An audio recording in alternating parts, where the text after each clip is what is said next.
Gales in Irish Sea, Shannon, Rothall, Malin, Hebrides and Bailey. Lundy, Fastnet, Irish Sea.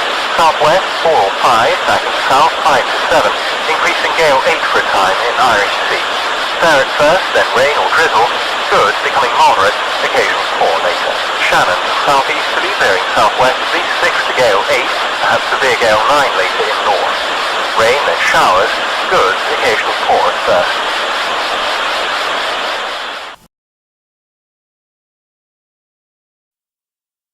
The Rescue of Enda O'Coinin, September 1977. Whilst on passage to Norfolk, Virginia, the RFA Stromness was diverted by an overflying RAF Nimrod to a position indicated by another Nimrod in order to assist in the rescue of a transatlantic sailor who was in distress. For some time, an emergency signal from an SARB ELT beacon had been received by Her Majesty's Coast Guard. However, as no aircraft had been reported missing, it was assumed that it was from a Russian survey ship that was operating in the area. It was then realised that the distress signal was from a Mr. Enda O'Coinin, a 21-year-old Irishman from Galway, who had been attempting to row the Atlantic in a 16-foot Zodiac dinghy without actually telling anyone. All of his equipment was second-hand, including the RAF-style life jacket, hence the ELT beacon transmissions. He was attempting to cross the Atlantic the wrong way, from Boston to Ireland. And after 46 days at sea, he had reached approximately 300 miles from Bantry Bay when he encountered really bad weather. He deployed a sea anchor, which then immediately tripped the boat and it capsized. Mr. O'Coinin scrambled on top of the upturned Zodiac and awaited rescue.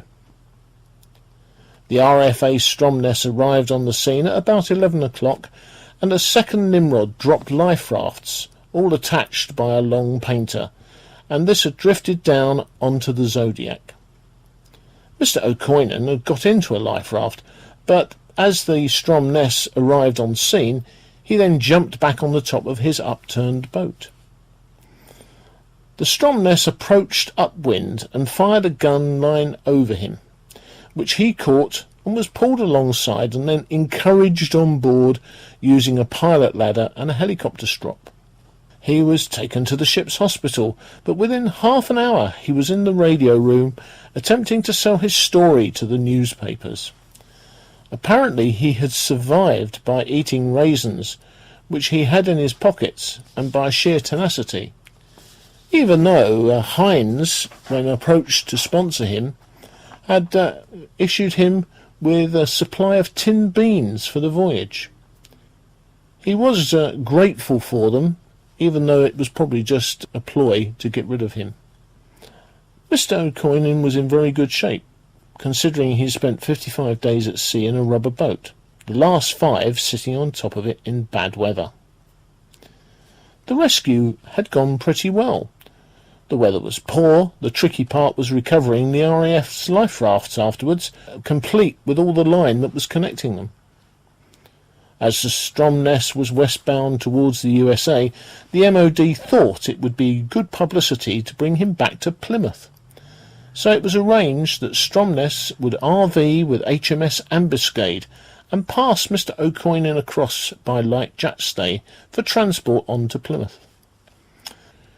Immediately after the transfer of the first person, the Ambuscade wanted to know when the survivor was going to be sent across.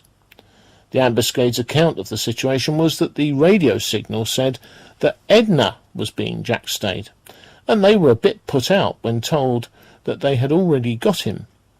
They were expecting Edna, and so were waiting hopefully for a young lady to zip across, and even the first lieutenant had moved out of his cabin to welcome and accommodate her.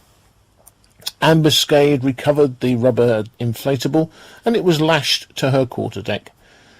Enda was actually accommodated in the wardroom eventually, and on arrival at Devonport a few days later, he was met by the press, and therefore appeared in the newspapers and on TV.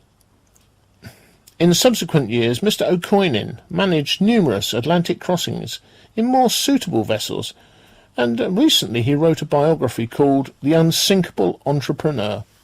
He also became an established financier and set up his own investment banking company, making millions in the telecommunications and information technology sectors of Central and Eastern Europe. Were asked if they could send some photographs, and these are included in this sequence.